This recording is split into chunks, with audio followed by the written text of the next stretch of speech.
आप सुन रहे हैं एजी एंटरटेनमेंट की धमाकेदार प्रस्तुति। DJ Kanchan Raj mix by AG recording studio. साथे जहिया से छूटल बा, जिए के आशा हमर टूटल बा, जिए के आशा हमर टूटल बा। साथे जहिया से छूटल बा, जिए के आशा हमर टूटल बा।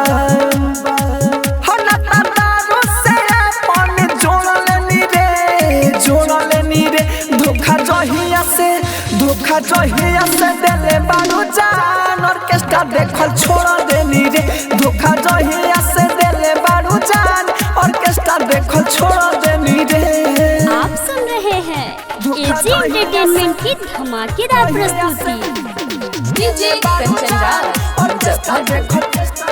Mix by AG recording studio. तोहरा से बतियाई कहतानी साचे, कहतानी साचे, कहतानी साचे।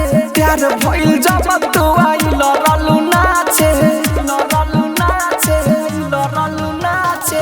तोहरा से बतियाई कहतानी साचे। प्यार भइल जब तू आइल रलू नाचे, रलू नाचे। तोरे चक्कर में मुड़ी अपन फोड़ लेनी रे, फोड़ लेनी रे। धोखा जहिया से देले बारू जान, ऑर्केस्ट्रा देखल छोड़ देनी रे। धोखा जहिया से देले बारू जान, ऑर्केस्ट्रा देखल छोड़ देनी रे। आप सुन रहे हैं एजी एंटरटेनमेंट की धमाकेदार प्रस्तुति। DJ Kanchan Raj mix by AG recording studio. जहाँ हम देखी खाली तोहर मुँह लौके,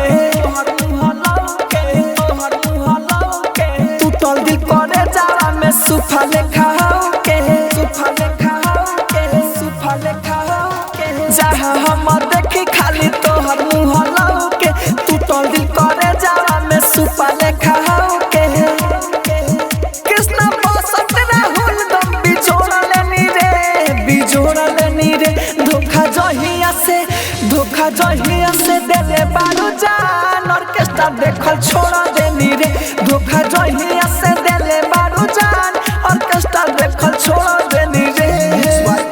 एजी रिकॉर्डिंग स्टूडियो रोशनपुर सपहा।